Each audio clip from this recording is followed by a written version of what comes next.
sports brings out some emotion, okay? At whatever level, it's going to bring out some emotion.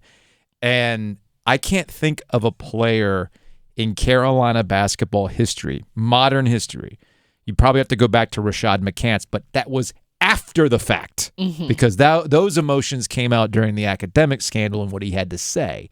But in terms of having the uniform on, I can't think of a player in Carolina history, Candace, that has brought out as much emotion as Caleb Love. Yeah, 100%. And he's transferring.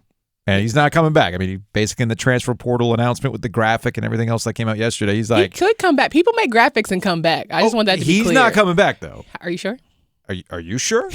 It didn't really give me the sense that he was coming back. People do that all the time. People think they're family and friends and they end up right back there. Well, let me ask you this, because you are, and Candace Cooper hosts the Locked On ACC podcast, but she is a Carolina grad. She is a swimmer, former swimmer. You are my Carolina avatar, okay? I hate that. You're way younger than me. You're much closer to it than I ever was. Do they want him back? Who is they? I guess there's levels to this. There is levels to this. All right, we'll start with the coaching. Does Hubert Davis want Caleb Love back? Yes, absolutely. Well, then why is he not back? I think that, when you have to take a full landscape and full view of the situation, sometimes it's not the coaches. Sometimes it's the people you play with. I see. Yeah. So we're talking the leadership. Yes. We're talking Armando Bacot. We're talking R.J. Davis.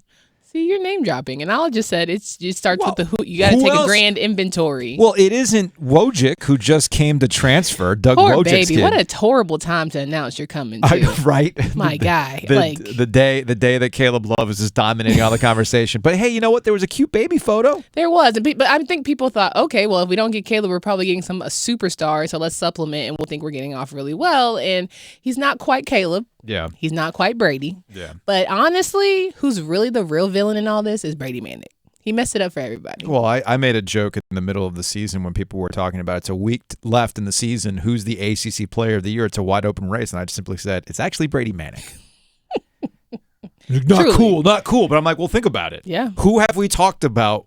Who did we talk about more than anybody else on Carolina's squad? And actually, I thought Armando Bacot nailed it perfectly at the end of the season when he said, look, we spent the story of this season was talking about last season, which gets to Hubert Davis in the grand scheme of things. One box out. Yeah, no kidding.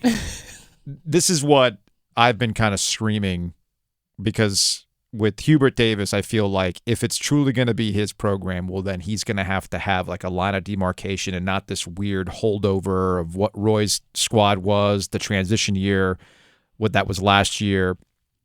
Who are your guys? Yeah. Who are Hubert Davis's guys? And he's been part of the program. I get that. And people will point out to me, well, you recruited these guys too, along with Roy Williams. I'm like, yeah, but it's not the same. Right. It's not the same. Not to always tie Duke into this conversation. Say what you want about how things ended for Mike Krzyzewski. The plan made a lot of sense because the guys that John Shire coached this year were literally his guys. Right. They knew what the plan was. Yeah. So in a way, I feel for Hubert Davis because doing all of this under the microscope of Carolina basketball is not easy. It will eat you up. We saw what it did to Bill Guthridge, who went to 2 Final Fours and people were ready to get him out. And we saw what it did with Matt Doherty, who didn't handle it all that well. And I feel like some of the conversation around Hubert Davis is the same, Candace. I think Hubert needs to go into his prayer closet this offseason and really just have a come to and just really figure out from a X's and O's standpoint how he can improve. Recruiting is one thing, but the X's and O's is a whole other beast. Yeah, a little bit of following through on what you talk about. Hey, we're going to go to the bench more. Yes. What happened to that? He did go to the bench more, but they weren't reliable. Nobody was reliable last season. So I think that if you're looking at what Hubert needs to do, it's the X's and O's. If you look at what some of the players are doing, I think that they also need to have self-inventory because the idea of not being a Carolina basketball player or not playing for Carolina after you commit and do all the things and playing for a couple of years is very, very sad. Like, I feel bad for Caleb. You feel bad for Hubert. I feel bad for Caleb because I think you have one of the best shots ever in the history of Carolina basketball, like over Mark Williams. Like, how that was such a high and how we got to so low is astonishing to me. Like, it probably should be studied because I think that Caleb has had one of the worst Carolina experiences, but that's the nature of also social media. Right? Yeah.